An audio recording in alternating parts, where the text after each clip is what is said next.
Good afternoon, everybody. Excuse me, sorry, slightly iffy throat. Welcome. My name's Macrophis. It says up there quite plainly. I look after the SCs at Checkpoint in the UK. If you do work with integrity, you'll probably see my face or that of my staff at some point coming to help you out. Obviously, with Checkpoint, we are a full spectrum security tier 1 vendor. We pretty much do everything you need. But today we're going to be talking about security of your emails, okay? Oh, there we go. So the first thing, whenever I do anything like this, what I tend to do is I download the latest Checkpoint CyberSecurity report. How many of you do this on a regular basis? Brilliant. Matt does.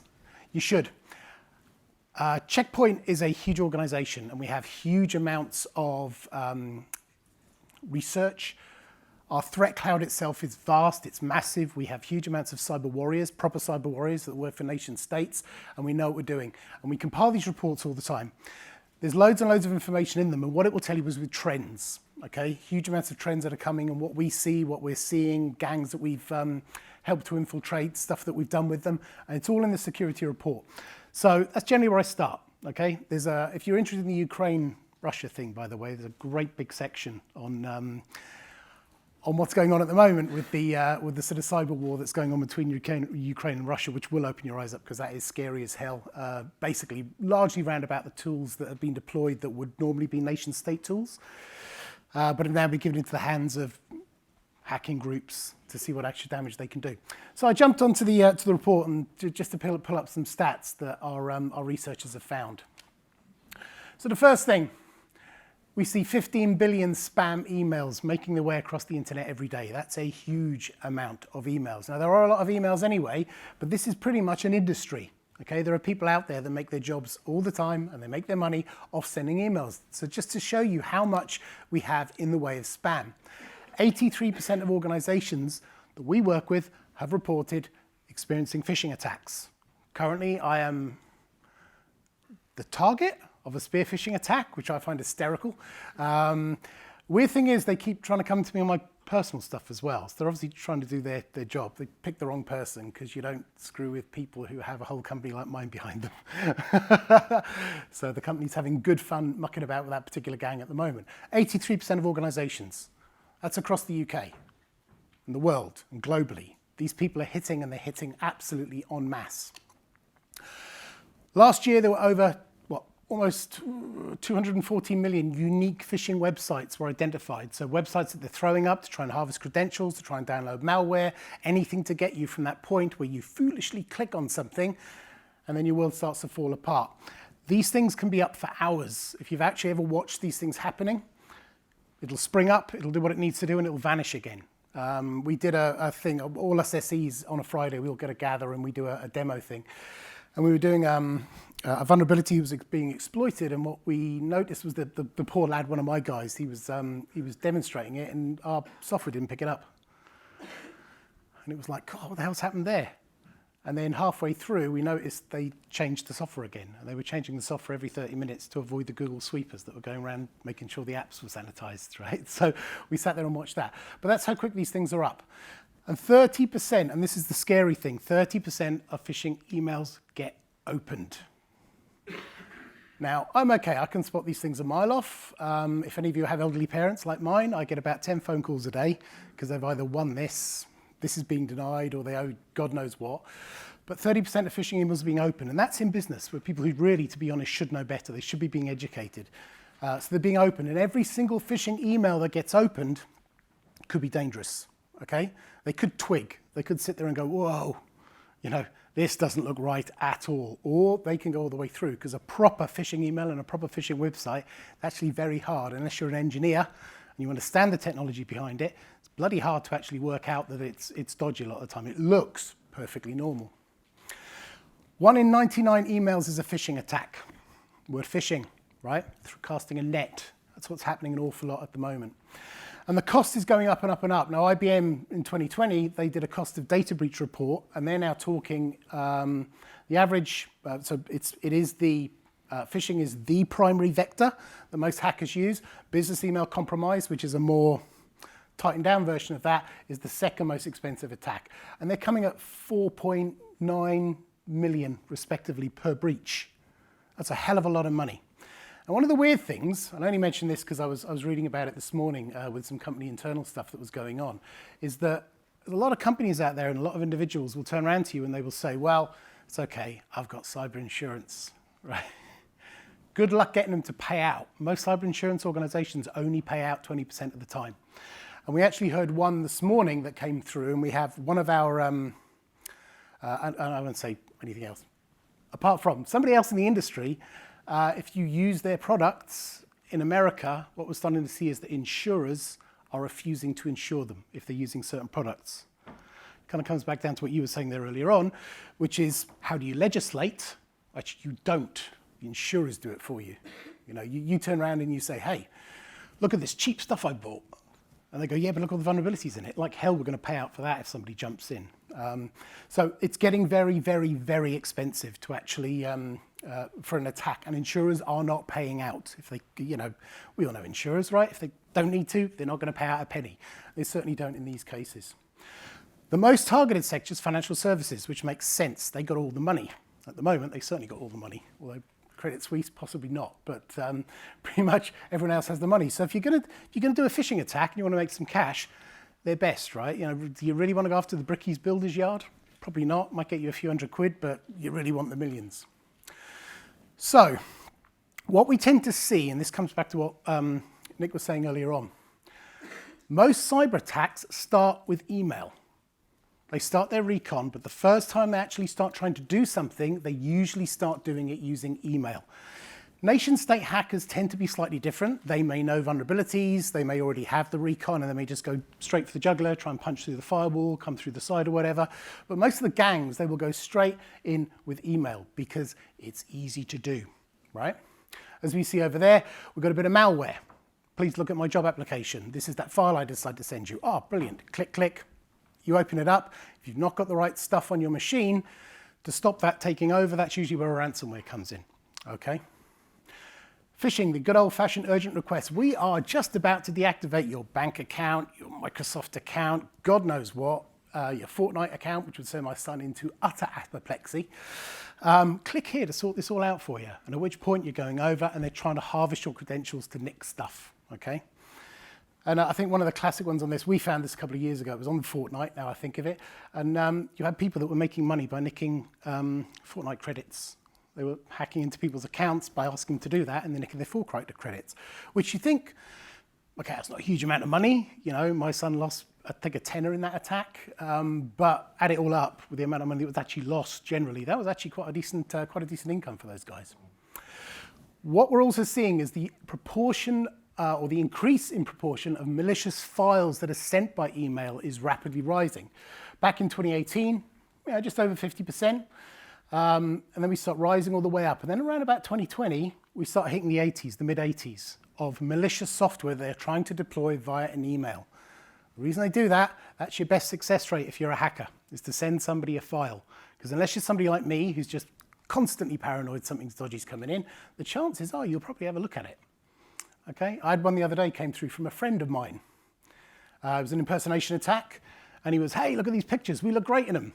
And I was like, no, this is stupid. I can see from, I hovered over the thing, I could see it was anything to do with my mate.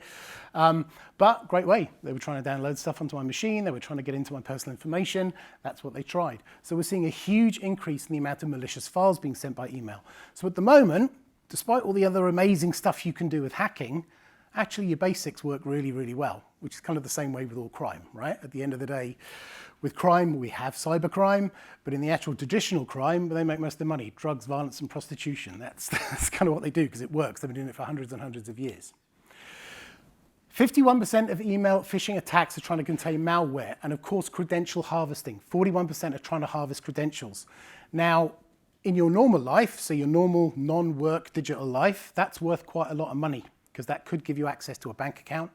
That could give you access to your email, which could then allow you to start resetting passwords left, right, and center, okay, if you wanted to do that. So it's incredibly popular. I actually think personally from a security professional's point of view, credential harvesting is probably a gold standard. If you can nick somebody's credentials, you've got their digital life, okay? So that's what an awful lot of them are trying to do. And, you know, they look perfect. If you're me mum, she's looking at that thinking, right, I must check. Me mum has gone way past Microsoft in the last 2 years, thank God. I can actually close the laptop up and not worry anymore. But my wife's mother, she's constantly doing this sort of stuff. I've just logged onto Microsoft and it's all gone terribly wrong. And then I've gone round and looked back and it said, yeah, right, let's go and reset absolutely everything. And they go from there, okay? So the credential harvesting. Now, doing this for two things. Either they want to use your information to nick something or gain leverage over you, or they're trying to do it to sell on the dark web, which is just as nice, okay? Because actually for them, it's a lot less risk. If you can sell information, you're unlikely to do 30 years. But if you actually nick 20 million quid, you could be in a lot of trouble when they actually catch and find you. So they're trying to do this. They can sell it on the dark web. They can use it themselves, okay? It's entirely up to them. We see a lot of extortion emails, but extortion emails generally don't tend to work, okay? Most people, when they see an extortion email, if you do this, I'll publish the pictures of you on your phone. Like most people, it's like, so what? My holidays to Florida, if you think they're embarrassing, maybe the shorts, and maybe that Hawaiian t-shirt I was wearing, but generally apart from that, not too worried about it. But we do see a lot of them, because it's amazing how many stupid people there are out there who actually believe this sort of stuff, okay? do you remember back to the old, when the Nigerian prince stuff, when that was really hitting in hard, and it was bad English, and you sat there and you thought, no way would anyone fall for this. People did fall for it, right? They sat there and went, oh, money, free money, I'll have it. They don't tend to work too much. However, and this is the dangerous one, so business email compromise, 0.4% of email phishing attacks are spear. Now the problem with these is, if your spear phishing attack, that's your dangerous one, because that means somebody's reconned. They're looking at who you are. They want to do some serious damage, and they're only doing it to you because they know they can get something big out of it. So they tend to be an awful lot less, because at the end of the day, if everybody in this room was getting emails on a daily basis of, hi, please pay this invoice, please link with me with LinkedIn or that sort of thing, we'd all get suspicious. These tend to come through very rarely. They're very, very targeted, very, very specific. They usually know quite a lot about you, because we all forget. We put our business lives on LinkedIn, which is just stupid, okay? I have to for the company, otherwise I delete the whole thing, because it's like, no, it's just stupid. So business email compromise, 0.4%, seems low, but they are devastating. This is a proper attack when you get spearphished in business email compromise. We see a lot of brand impersonation, right? That's cool. But what we're also starting to see a lot more now is fake accounts. So fake accounts in QuickBooks.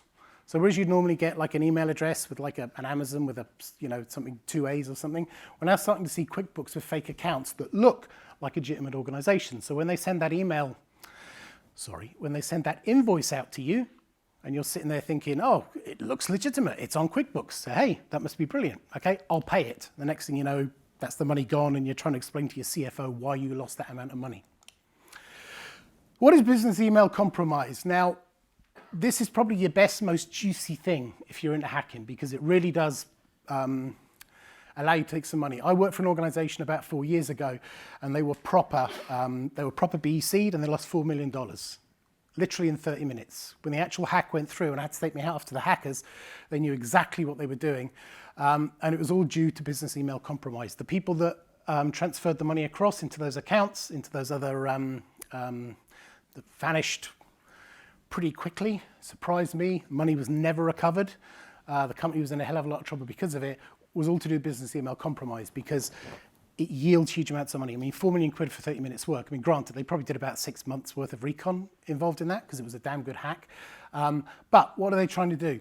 The hacker themselves is either trying to use a compromised partner, one of your mates, right? Start sending you emails, somebody else you work with, another company, start sending you an email. I need to talk about the following, or I need this bill paid, or oh my God, we're going to lose this really, really big deal unless you do the following here, right here and right now. That's a great way of doing it. And you're often compromised and don't realize it, by the way. So a lot of these hackers will only jump onto your accounts when they need to. So then you're not going to see this huge spamming going on. They're only going to use it when they need to. So often people are compromised, they just don't realize it. Or an impersonated partner. We've all seen these, Matt Griffiths says, please do the following. And then when you hover over my name on the email train, it actually turns out to be someone with a completely different name and a huge random domain name afterwards. Once they've impersonated once they've done that, they tend to impersonate the targeted user. So once they've actually got that person, realize that they are a compromisable asset, they start working on them. And that's when they start looking at putting ransomware in, false invoicing, just generally nicking another account to be compromised, okay? So that's what business email compromise is. It's also very difficult to say. So we'll call it BEC from now on. It is very, very targeted, and the people that are doing it know what they're doing. So if you think here, like I'm a top security person, I'll be fine. Probably not. And there's other people in your organization that won't be. The classic is usually the CFO, because the CFO is a money man. He's not a tech man, right? So they're the kind of people these people go for. So what can they do? Once they've leveraged that attack and they've compromised your email and they're literally in control of what you can do and what you can say, and they've got your address book, anything they damn well want. Okay, they can start sending you emails. They can start requesting money being sent to various invoices. They can send you pictures. As soon as they've got hold of your email, it opens up the entire world to them. And that's usually where the rest of the attack starts from that point onwards. Okay, so it is actually really, really important that the email and collaboration tools are kept very, very, very safe. So why are they choosing it? It's bloody easy, right? It's really, really, really, really, really, really low risk. No one's going to prison for 20 years for sending dodgy emails out to people. For a start, they're probably in a different country. They might be in Russia, in which case we've got no chance. They might be in China. We've got no chance of getting them. It's just easy to do. You can buy tools on the darknet that allow you to do it. You can build very convincing looking emails. You can get the whole address book. You get all of this incredibly quickly and incredibly easy. So it's not something that requires an APT team that's been training for 10 years in a nation-state hacking group to actually punch through some tiny little hole that only they know about and pop through from there. No, it's easy. Literally anybody can do it. Because of that, that's why it's so wide-ranging. Okay, you're going to be getting people out there that are literally taking the mick. When the email comes through, it's quite plainly a phishing email, but but I guarantee somebody else won't, okay? Somebody else will sit there and go, yeah, fine, cool, I'll click the link, I'll do whatever, and then they've got you and they can start making money. But it can also be used by the really good criminals, the people that really make it difficult for anybody to know what they're actually doing, and it's usually part of a massive attack. So email compromise is easy to do. Sounds difficult, it's not. Have you ever done that thing where you ask someone for their password? They tell you. It's the weirdest thing. When you first do it to somebody, and you turn around and say, sorry, mate, what's your password? Oh, it's, me dog and the year I was born. Thank you. And off you go. I did a thing once with, I was doing a lot of wireless at the time, and I walked into this school and was explaining to them how easy it is to be hacked. And they said, oh no, we've got passwords and everything. So I went outside and asked one of the parents, what's the password? They told me. I logged in and compromised their service. Right? It's that simple. And that's roughly what they're going for. Now, one of the things is your data center is secure, but your data estate isn't. So I'm old. Right, proper old. And I can remember the good old-fashioned days where all your data was in a data center, and it had a nice big perimeter around it, and it had firewalls, and you knew where it all was, and you knew what it was doing, and it was there. And then we started having these services, right? Office 365, SharePoint, Salesforce, the Google stuff, and we started taking what was originally in our data centers and popping them out somewhere else. But it's still our data, okay? So I tend to call it a data estate. You can control your data center, but no one in this room has got any control at all over what happens in the Microsoft data centers. So you don't quite know what they're doing at any time or any point. There could be bloody great holes in what Microsoft have done. They could have pushed a bad update, right? We never really know. But the more you move your data to an as-in service, the more you have to trust the provider that they're doing the right thing. And that isn't actually that easy, because the people providing the services aren't security specialists and they're not security experts, right? They are trying to provide you with functionality and service, which 9 times out of 10 works perfectly well. Occasionally, though, in the likes of things like email, it becomes a little bit more important because people are starting to fire more and more crime through that particular vector. Good example is Microsoft Office, right? M365. Are we fully protected? Yes. We've got E5 or whatever. Oh, not really, because one of the problems that we found is, and this is our research has shown this, and we've also had it confirmed as well by people like Microsoft, is that with people like Microsoft and Google, they miss huge amounts of attacks. Almost 20% of the attacks that come through are let through, are the phishing attacks. That's because Microsoft and Google, they're not security companies. They have security divisions and they're really good, but they're not security companies. They're not 100% focused on that. So people like Defender, Google are always going to miss attacks because that's not their sweet spot. You need somebody that fully understands security in order to get through it. Go forward. So how do we stop these attacks? Well, the first thing is education, to quote Tony Blair, education, education, right? Your individual users need to understand the danger that they face. There are so many people in our organizations, especially outside the technical sphere, who have no understanding of any of this.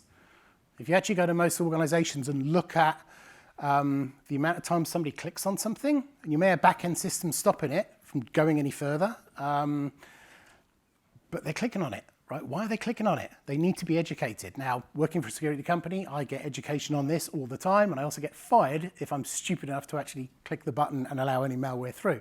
So I have an impetus, right? I have to get it right. You must educate your users. No matter how good any system is, any anti-email system, any anti-phishing system, there is always going to be something that will get through if crafted particularly well. So they're always going to be your last, what's the word I'm looking for? Your last line of defense. If everything else fails, if all the electronic systems fail, if all the security systems fail, it will come down to Mrs. Miggins, the accounts lady who's been there for 30 years, is looking forward to retirement and thinks, oh, I've won a holiday to Bali. Click, right? And if you can just stop that person going, oh, wonderful, click, you'll actually be doing an awful lot of good for yourself, okay? But that doesn't stop all of it, because you also need a digital doorman. It's me when I was younger. A digital doorman is basically, Checkpoint have a tool called Harmony Email Collaboration. There are other manufacturers as well, something here, Mimecast Proofpoint. You need a system that's going to sit there and start combing things out, okay? The sheer volume of stuff that comes in and the complexity of stuff that comes in and the way they hide it means that even the best amount of education, there's going to be a lot of them coming through, and eventually somebody will click on something, okay? So you actually need to have a system in place that's going to strip as much of that as it can out. And it's going to need to be able to sit there and look at emails that just look a little suspicious, right? And actually turn around to you and say things like, okay, there's nothing dodgy in this, but we're not happy with the tone, the sender. Maybe the CFO needs to think a little bit more about what he's doing on a daily basis, because maybe this is the beginning of a spear phishing attack. So you need a bit of software or a machine or a device or whatever that will basically sit there and say, no, you look dodgy, you're not coming in. You need good tools, okay? We all know in the industry, and as I mentioned earlier on, there are some insurance companies that are starting to wake up to the fact that not all tools are created equal. There are good tools, there are bloody good tools, and there are some tools that, to be frank, aren't worth purchasing because they're really not doing an awful lot under the hood. So whatever you buy, whatever system you put in place to make sure those emails are properly sorted out, properly monitored, it better be a good one. And that means that you do need to test it, okay? Don't rely on people like me's advice, okay? Actually get in there, do some testing with it. Can stuff come through? If necessary, get integrity to turn around and have a blast at you, yeah? See if anyone starts clicking on buttons, see what the stuff picks up when it starts coming through. So you need very good tooling. Cheap doesn't work these days anymore, okay? It needs to be good. Yeah, you can have cheap and good, but that's usually generally quite rare. You've got to prevent as well. Now, one of the problems with a lot of email prevention detection systems is the email will come in and then it will be pulled out again, okay? So the email's delivered to you, and then once the back-end system is sat there going, oh no, hold on, don't like that, let's pull that back. That can take up to 180 seconds, which is more than enough for somebody to go, ooh, holiday, click, right? You need to prevent. They mustn't come through in the first place. The less the user sees of these, the less chance there is that for whatever reason, they'll click on something. So prevention is always the key. Detection's great, don't get me wrong, but as I've always said, you know, it's terrible to be told, oh, look, you've been hacked. And you have to tell the CFO, I've been hacked. It's much better to say, look, somebody tried to hack us, didn't happen, we got good tooling.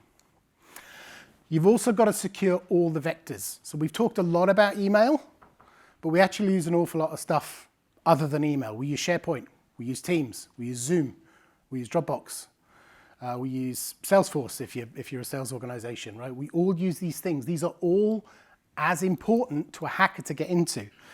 A classic, since I use Salesforce an awful lot, if you were to hack my Salesforce account, you got access to every single deal my company's trying to do, and how much money people are bidding, and who's dealing with it, and who the important people are. It's a gold mine, right?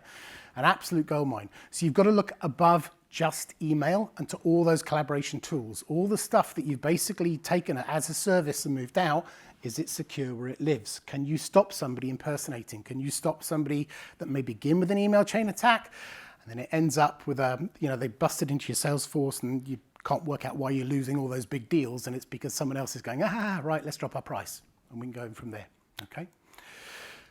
You must protect the entire stack. Seriously. If they can't get in through email, they will try something else. 9 times out of 10, they will get in through email. They're quite happy to do that. And they will, but they will quite happily move on, try and get into your Box account or into your Slack account, because there's huge amounts of information they can get from there, and they can use either the same techniques to get through or very, very similar techniques to get through. So we obviously do security, so I'm going to say a little bit about it before we go. Checkpoint bought a company last year called Avanan, which was possibly, in my view, the best email solution on the market at the time. We purchased it. We then connected all our threat systems into it. It is an API-based system, okay? So it connects directly into Microsoft, Salesforce, Slack, Dropbox, and it does all the security internally, and of course it prevents. We have huge amounts of block catch rates, if we want to use it as a better word. We are, at the moment, I think we give away a free Tesla if we don't catch something that another vendor has not picked up. It is that advanced. Absolutely brilliant. Slips in the back, so effectively you could already have your Proofpoint, your Mimecast sat at the front. That's not a problem, doesn't worry us. You could use this as a backup, or you could use this as front of house. And that effectively is the email security that we offer at the moment. Does give superior protection, 93 times more effective than Microsoft at picking up very dodgy stuff, okay? It will see things like absolutely miles out. So please, come and speak to us at the booth, and we will talk to you more about it. In summary, email is the primary vector when anybody wants to try and do an attack, okay? The users will always be the last line of defense, because nobody can stop absolutely everything coming through, okay? You do need great collaboration and email protection. Don't just fixate on the email. If you're using other as-a-service tools, for God's sake, make sure they're protected as well, because they will get in one way or another. And the other thing is, it must be automated, okay? There are far too few engineers in this world to sit looking at huge lists and lists of stuff that actually turn around and, oh, that's normal, that's normal, that's normal, that's normal. You need machines that are running everything they can throw at it, AI, machine learning, to actually work out what's going on in the back end. Okay, that's me. Thank you very much for your time. Come and see us at the stand. I'll be there for a short while, and thank you very much. Cheers.